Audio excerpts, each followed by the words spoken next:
이제 다시 트럼프 시대가 왔습니다. 그리고 11월 FOMC가 열렸죠. 네, 결과는 미국 기준금리 0.25%포인트 인하였고요. 어느 정도 예상한 그런 결과였습니다. 이로써 한국과 미국의 금리 차이가 1.5%포인트 줄었습니다. 우리 시장의 영향력은 무엇일지 저희가 이 부분에 대해서 간파를 해드릴 텐데 오늘 이 시간 윤여삼 메리츠증권 연구위원과 함께하겠습니다. 위원님 어서 오세요. 네, 안녕하십니까. 네, 오늘 잘 부탁드립니다. 네네.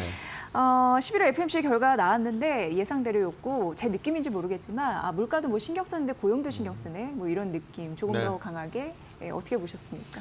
예, 우리 이 앞에 있었던 9월 FOMC도 역시나 지금보다 더 충격적이었잖아요. 그렇죠. 사실은 빅 50pp 인하라고 하는 그때도 그 반신반의하면서도 그 3분기 중에 우리 또 그 불과 우리 뭐 두세 달밖에 안 됐는데 그때만 해도 미국 고용 지표가 좀 둔화되면서 경기에 대한 우려도 커지고 그래서 뭐 연내 뭐 주요 IB들이 뭐 한 번에 그치는 게 아니라 한 두 번 정도는 비컷 해줘야 된다. 연말까지 미국 기준금리 한 125bp까지도 낮춰야 된다. 맞아요. 그렇게 난리를 쳤는데 10월 첫째 주에 미국 고용 좀 잘 나오고 났더니 그런 의견들이 좀 희석되다가 드디어 트럼프 리스크, 트럼프 트레이드 반영하면서 트럼프 신임 만약에 트럼프가 대통령이 된다고 하면 거기서 유발될 경제 부양 효과나 뭐 인플레이션 뭐 이런 것 때문에 뭐 좀 금리에 대한 리스크들을 반영하기 시작했다가 진짜 현실이 됐죠. 그러고 나서 이제 미국 10년 금리는 뭐 4% 중반까지 치솟고 그러면서 이번에 통화 정책에 대한 방향성도 조금 어긋나지 않을까 우려가 있었지만 불확실성이 커졌잖아요. 사실 트럼프가 갖고 있는 정책적인 불확실성이 크다 보니까 9월 FOMC에서 올해 IB들의 예상과는 달리 연준은 한 번에 비컷 해준 대신 그 다음 회의는 우리가 두 번 정도는 더 낮춰줄 수 있는데 그러니까 올해 총 토탈 100bp 정도 인하였죠. 그 약속한 경로 정도는 내년 1월 트럼프 대통령 취임하기 전까지 그 경로는 지켜주겠다. 그게 이제 9월 점도표에서 우리도 확인할 수 있었죠. 그 맞습니다. 얘기도 좀 해주신다면요.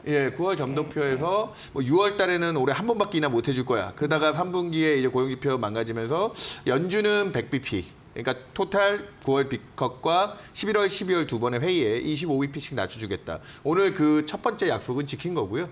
그런 식으로 해서 지금 불확실성이 커지는데 우리까지 나서서 이 불확실성을 증폭시킬 필요가 있겠느냐. 앞으로 진짜 트럼프 대통령이 펼치게 될 경기 부양과 인플레이션 정책이 또 반대급부로 교육 쪽에 충격을 주고 그리고 또 일부 뭐 다른 요인에서는 인플레이션 수요를 둔화시킬 수 있으니까 인플레이션도 생각보다 안 나올 수 있다. 그렇게 되면 연준의 통화 정책이 우리는 지금까지 단편적으로는 트럼프 당선되면 금리 오르고 금리 인하가 좀 제약되지 않을까.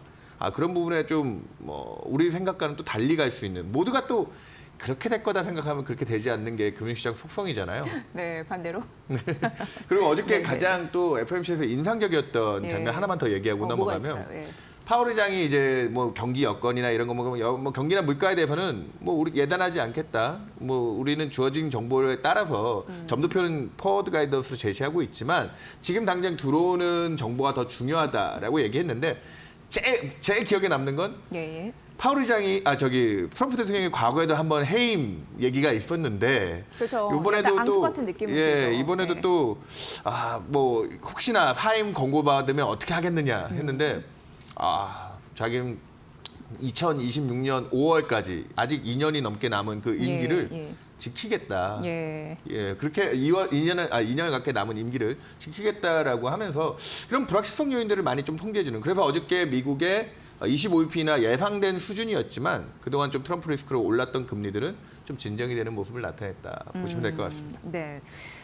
사실 이제 트럼프 전 대통령이 미국 대선에서 승리하자마자 미국 파월 연준 의장의 이제 FOMC 그거에 따른 기자회견 굉장히 촉각을 곤두세웠는데 역시나 좀 당당하게 난 자리를 지키겠다. 그리고 이런 선거의 영향이 단기적인 것에 머물겠다. 이렇게 또 본 그런 상황이 있었고 말씀해 주셨다시피 미국 10년물 국채금리가 최근 4.4%까지 급등했다가 지금 약간 이제 4.3%까지 내려온 10년물을 기준으로 말씀을 드린 겁니다. 그런 상황으로 진행이 되고 있는 상황인데 지금 어쨌든 우리가 이제 지속적으로 생각하고 걱정하는 이슈가 있단 말이죠. 왜냐하면 트럼프 당선자는 지속적으로 공약으로 얘기를 해놓은 게 보편관세 10%에 중국 60%더 때리겠고 최대 100%까지 뭐 얘기 나오지만 이민자 퇴출시키겠고 이런 게 결국 인플레이션 그러니까 여전히 고물가를 지속하는 원인이 될 것이다.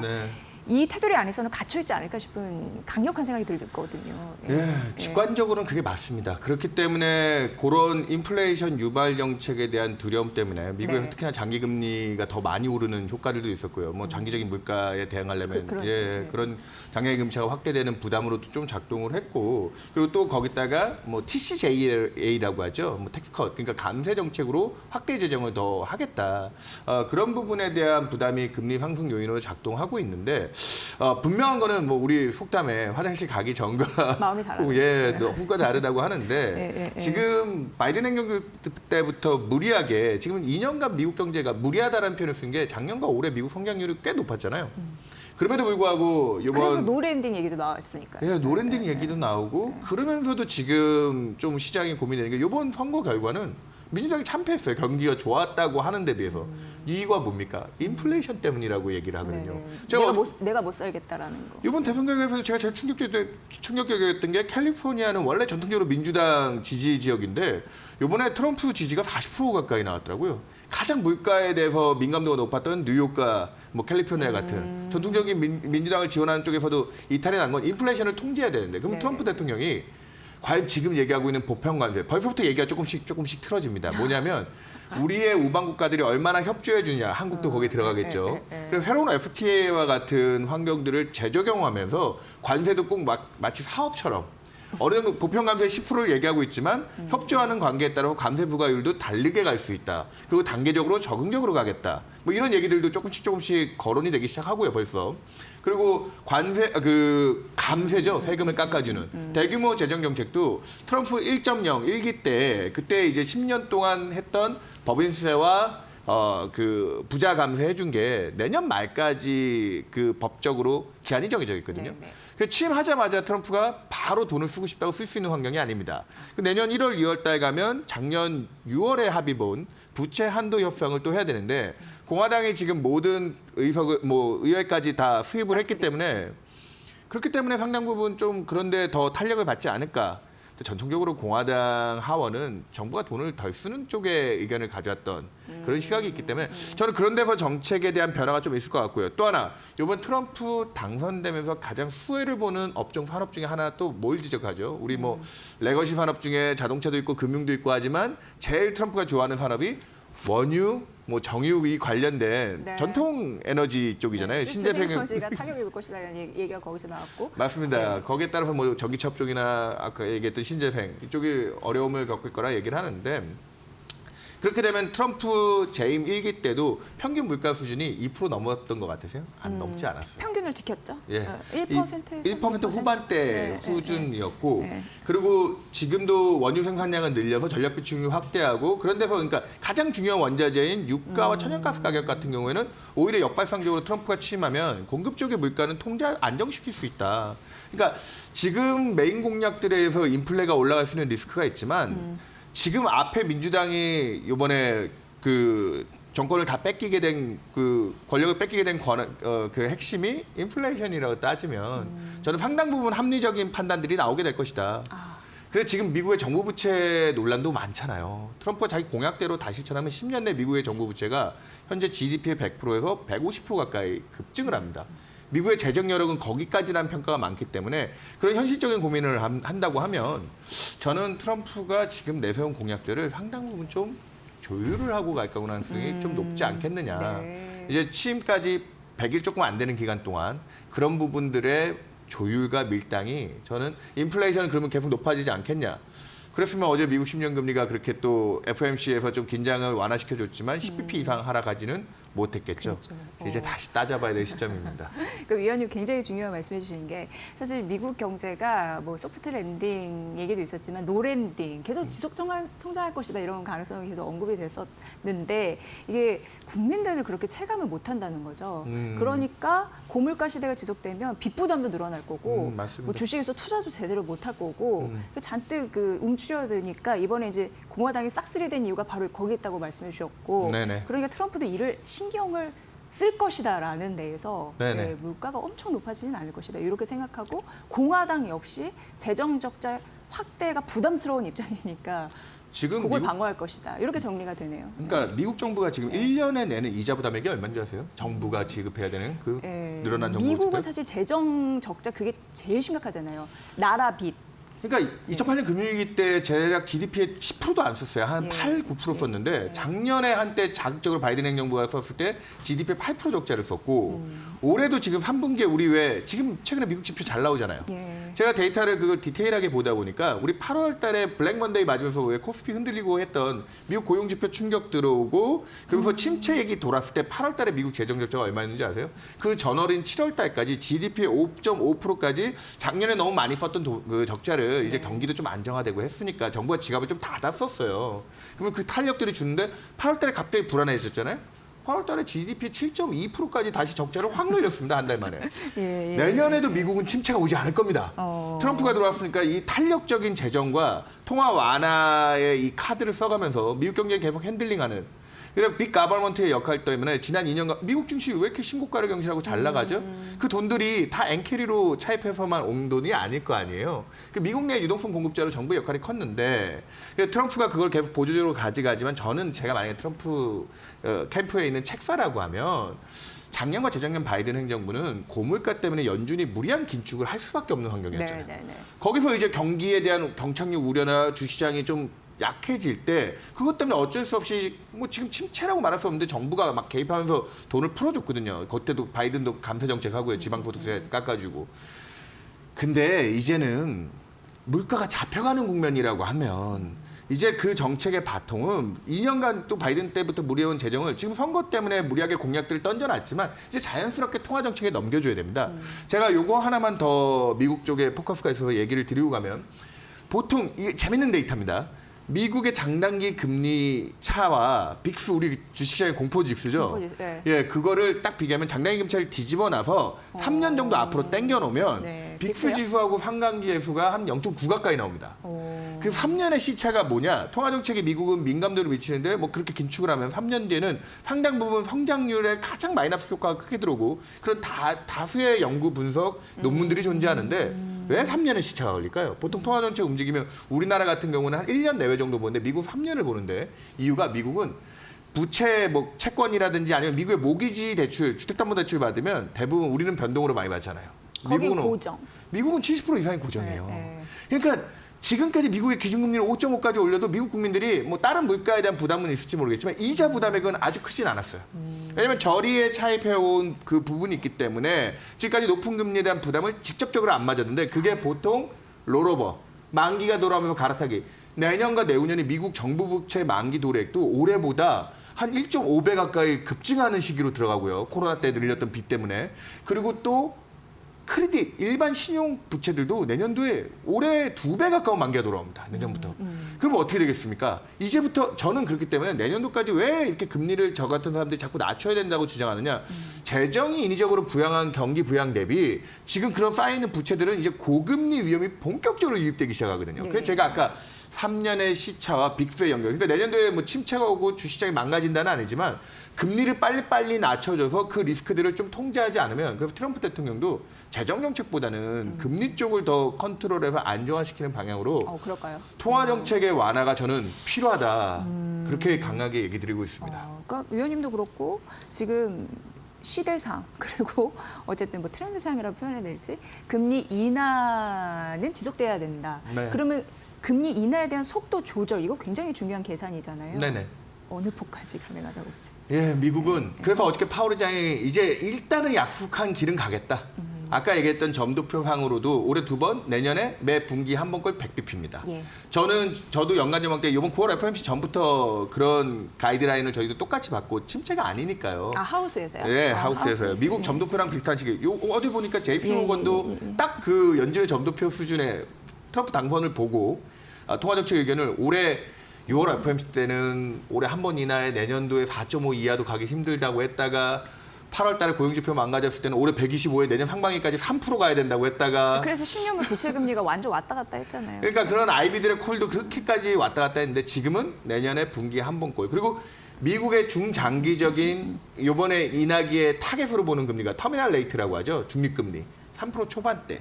그렇기 때문에 저희는 미국의 10년 금리는 지금 내년까지 3%대 금리 진입할 수 있다고 하면 미국 10년 금리도 사실은 지금 4% 중후반대는 오버슈팅 구간이라고 봅니다. 통화 정책에 걸맞는 미국 펀더멘탈이면 3% 중반대고요. 트럼프가 네. 야기할 경기 리스크와 인플레이션 리스크를 다 좀 조율하고 나면 내년에 분기에 한 번 꼴 정도 인하는 할 수 있지 않을까 미국이. 네. 그래서 내년도 연말까지 미국 기준금리 3.5를 가고 거기서 추가로 한두 스텝 정도 더 낮출 수 있는 룸 정도는 있을 것이다.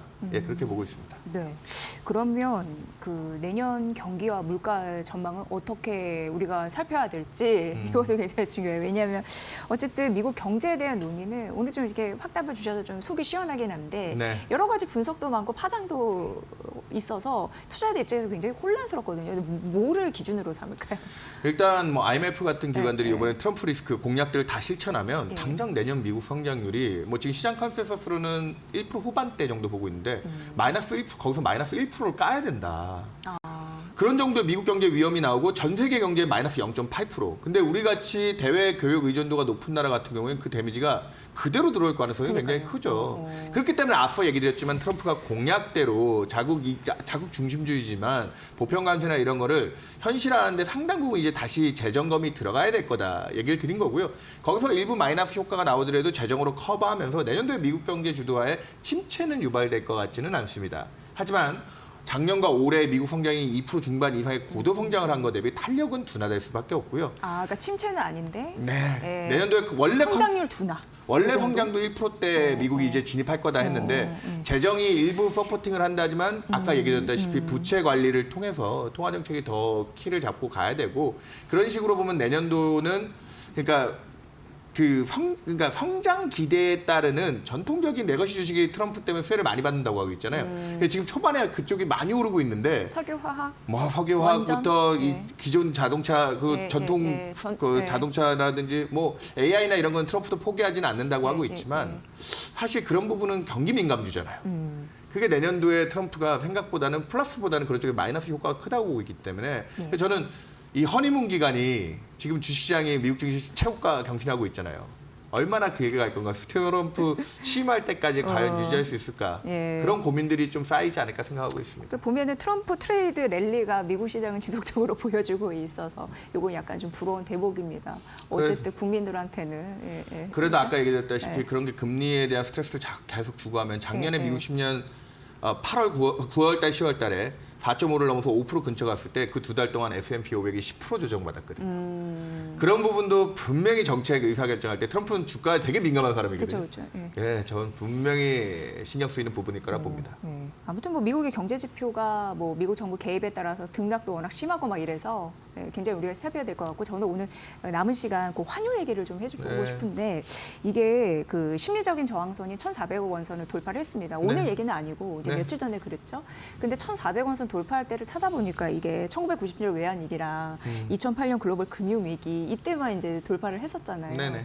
그러니까 이거 우리가 어떻게 받아들여야 되는지 일단 저항선을 돌파했다는 게 굉장히 의미는 있어 보이거든요. 뭐 네, 이제- 뉴 노멀 시대인가? 뭐 이런 생각도 듭니다, 사실. 그리고 사실 지금 내년 교역 마찰이 심각해지면 전 세계적으로 환율 전쟁 얘기도 나오고 있습니다. 예. 그러니까 그 관세만큼의 자국의 통화 가치를 절하시켜서 물건 가격 경쟁력을 유지해야 되는 게 아닌가. 그러니까 다 같이 나쁜 상황이거든요. 그렇게 되면 우리가 수입 물가가 올라서 또 상당 부분 환율에 따르는 그런 리스크가 생기면 우린 지금 교역에 대한 충격도 받을 것이고 그럼 내수 경제에서 조금 더 안전판을 마련해야 돼서 한국의 금리 인하를 해줘야 된다. 이런 압박이 높아지고 있는데 저희는 그렇기 때문에 내년까지 우리도 분기에 한 번꼴씩 해서 기준금리 한 2.5까지 우리도 10월에 출발했지만 그렇게 낮춰줘야 된다고 보는데 외환시장 같이 놓고 보면 근데 어제도 보니까 미국 금리하고 지금 달러 인덱스가 예, 예. 거의 똑같이 움직이거든요. 그러니까 연재 통화 정책이나 이 정책에 대한 민감성을 반영하고 움직이면 네, 네, 우리가 갖고 있는 키는 별로 없습니다.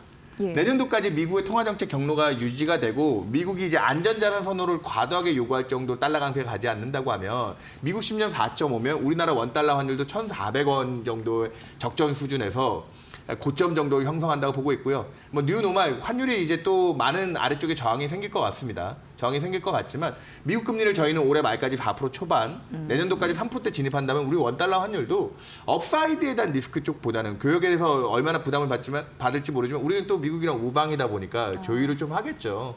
그렇게 해서 지금 올해도 경상수지 흑자 금액으로만 해도 600억, 700억 달러를 넘게 버는 그런 펀더멘탈을 생각한다고 하면 미국의 금리 인하 경로 따라서 저희는 1,350원을 중심 라인으로 해서 또 균형을 잡아갈 것이다. 그 수준이 낮지는 않죠. 네. 낮지는 않지만 네. 변동성만 줄여간다면 내년도는 우리 지금 미국 경제 만약에 교육 충격이 들어오면 우리나라도 내년에 2% 성장이 캐 안 될 거라고 보고 있거든요. 이번 3분기까지 한국 성장에 대한 우려가 커졌기 때문에 네. 그렇기 때문에 내년도에 거기에 또 마이너스 효과까지 들어오면 우리 내수 경기 부양을 위해서 금리 인하뿐만이 아니라 지금도 굉장히 우리 균형적으로 가져가고 있는 재정 정책도 나서야 되는 환경이 아니냐 뭐 이런 걱정을 하고 있어요. 정책들이 도와줘야 되는. 네. 그래서 저는 환율 쪽에서 우리가 조금 부담을 느끼겠지만 미국이 금리 인하 기조를 유지한다면 우리도 금리 인하 보조 맞춰가면서 미국 금리가 떨어지는 게 중요합니다.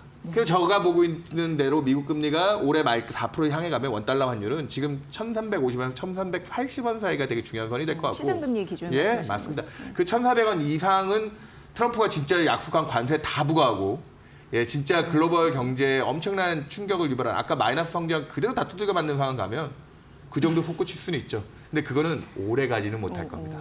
지금 위원님 잘 지적을 해주시니까 제가 이제 마지막 질문만 드릴 텐데 네. 저는 우리나라 한국 경제 성장률도 굉장히 궁금했거든요. 네. 근데 지금 올해 연간으로 한 2.2% 예상되고 말씀해 주셨다시피 이제 조금 약간 둔화될 가능성은 있는데 네. 그럼 우리가 이제 트럼프 2.0 시대가 현실화됐잖아요. 네. 한국 경제의 전략을 어떻게 세워야 되는지.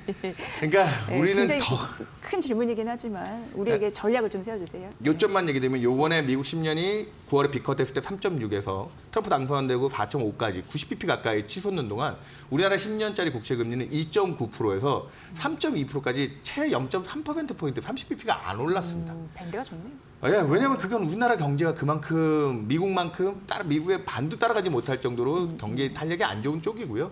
그래서 내년도까지도 우리 지금 커피가 상대적으로 신고가 보는 미국 증시 대비 여전히 2,500, 2,600 그 선에서 박스피의 고통을 받고 있잖아요. 예. 사실 그래서 내년도에도 그런 식으로 따져놓고 보면 국장은 좀 쉽지 않다 막 이런 생각에 더 미국 주식을 쳐다보시는데 그것기 때문에 내년도에는 우리나라 정책 중국도 참다가 이제 막 부양책 꺼내고 있잖아요. 그렇죠. 예. 우리는 그쪽 사정하고 좀 비슷해질 수 있다. 그러니까 지금 초기 국면에 좀 한국의 어려움들을 많이 인식하고 있지만 내년도에 우리나라 통화 정책과 재정 정책이 또 적정한 조합을 찾으면 미국 정책만 우리가 너무 쳐다보고 있는데 미국은 오히려 균형을 잡아야 되고요. 예. 미국은 좀 지갑을 닫아야 됩니다. 반대로 우리는 좀 열어주는 방향으로 간다면 거기서부터 기회를 찾을 수 있지 않을까. 저는 그래서 내년 걱정들을 많이 하시는데 너무 비관적으로 보지는 않습니다. 내년에 우리나라 성장이 1% 중반까지 몰린다고 하면 그에 걸맞는 유동성 공급들이 뭔가 도모가 될 것이다. 네. 그때를 기회 삼아서 좀 지금 당장은 주식 투자하시는 게 너무 불안하잖아요, 사실은. 그런데 내년도에 그런 때 오히려 기회가 더 크게 오지 않을까 생각하고 있습니다. 네. 미국 대선 결과가 나왔고 이를 보고 오늘 우리에게 또 메시지를 던져준 11월 FOMC에 대해서 아주 시원하게 분석을 해주셨습니다. 이제 보니까 마지막 올해 FOMC가 다음 달 18일에 열리는데 그때도 한번 나와주셔서 정밀 분석을 좀 부탁드리겠습니다. 네, 오늘 잘 들었고요. 네. 네, 윤여선 메리츠증권연구위원과 여러분 함께하셨습니다. 위원님 고맙습니다. 네, 감사합니다.